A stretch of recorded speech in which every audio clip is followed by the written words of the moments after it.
always think that, oh, strong people are the ones who, deal with the challenges and they become successful, and that is why they are strong.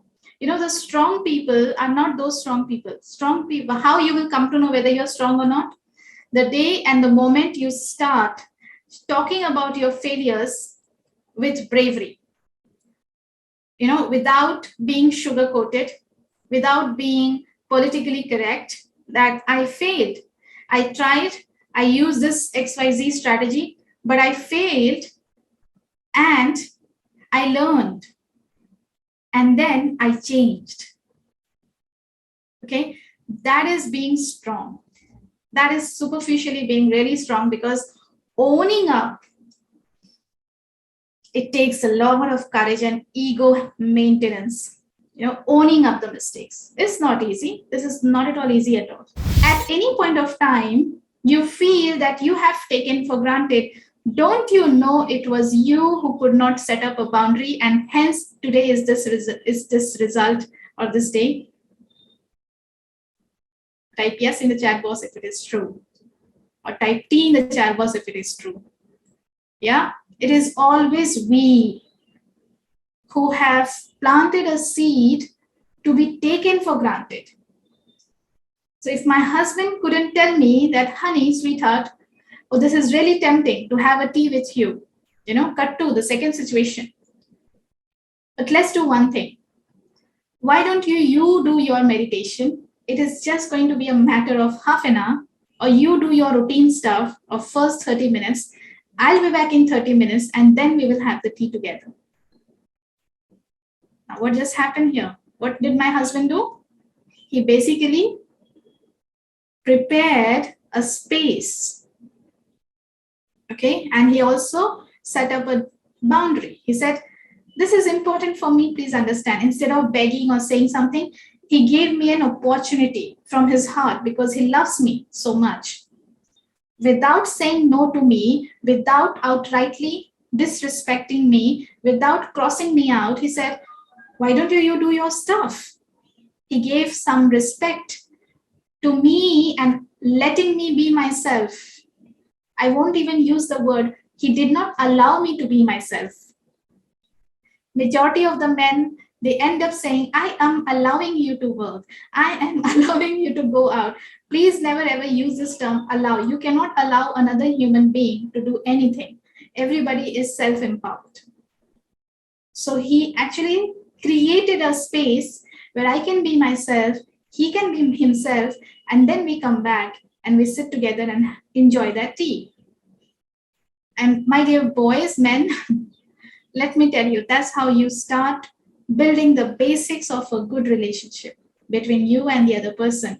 So your boss can come back in the same way. Chalo sutta maarte hain, chalo coffee ke liye jaate hain, chalo ek drink karte hain, let's have beer together. You should know how to set your boundaries. Yes, men don't allow anything anymore. Some men do, sadly, but yes, I'm happy that now the men in this Brave Heart workshop do it. I believe you all. Okay, so remember, you have to simply allow yourself to set boundaries. If you have a tendency of becoming a people's pleaser, don't blame it on others to take you for granted.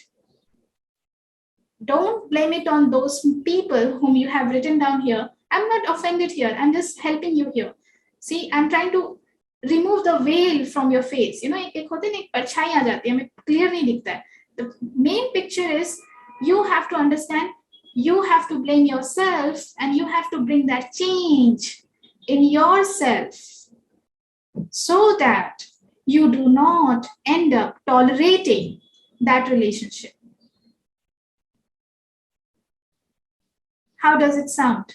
Are we good? Show me a double thumbs up if we are good here. Yeah? Okay, so remember this.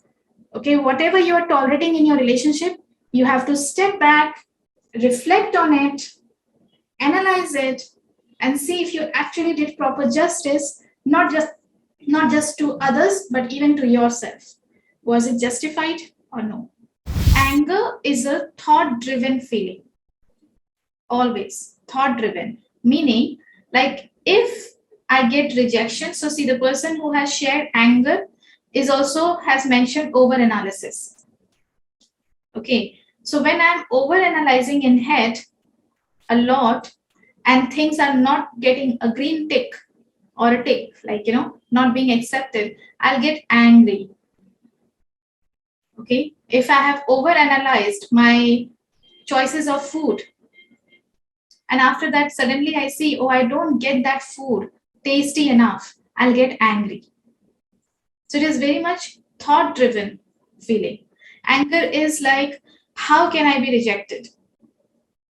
Anger is like, can't you see me? Look at me, I'm existing, I'm not non-existent. So anger is like a cry for help. Help me.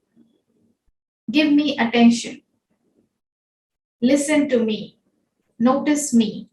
If you don't, then I'm going to throw my anger at you, which will make you still look at me.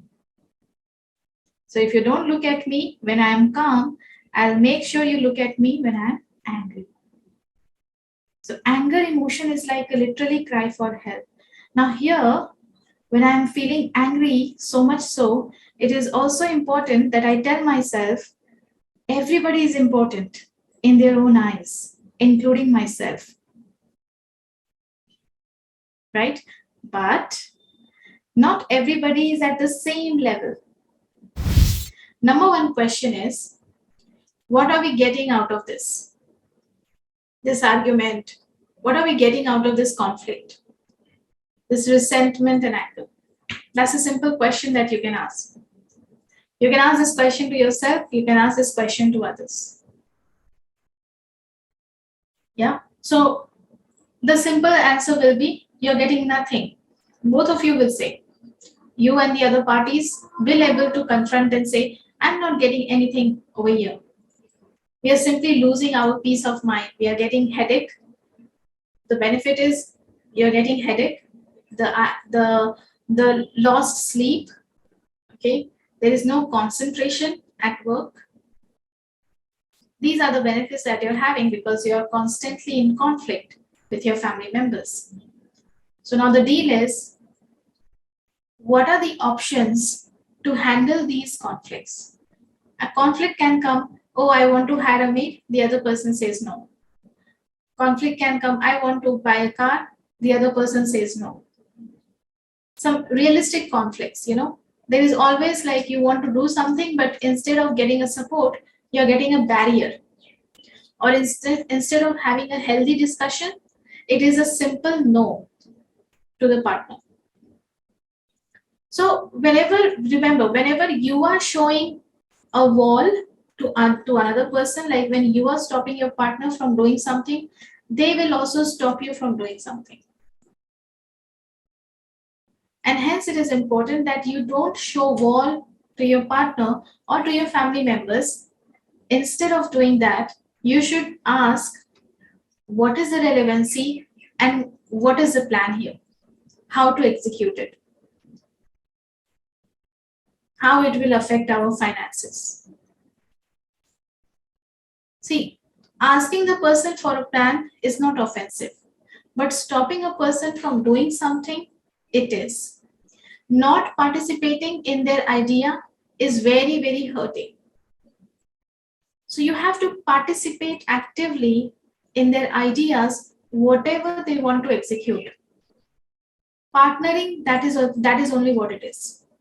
So in your business partnership, we don't go do two different things and don't help each other or don't discuss with each other. So same thing we have to do in our family also. That is what partnering is. You know how kids are, they will always call you and tell you, please come and play with me. They like your partnership. They expect you to come and play. They don't expect you to win. But when you say no to them, no, I cannot, they get, of course, they don't feel good about it. Nobody likes listening to a no. So when you are saying no to someone, remember you are hurting people.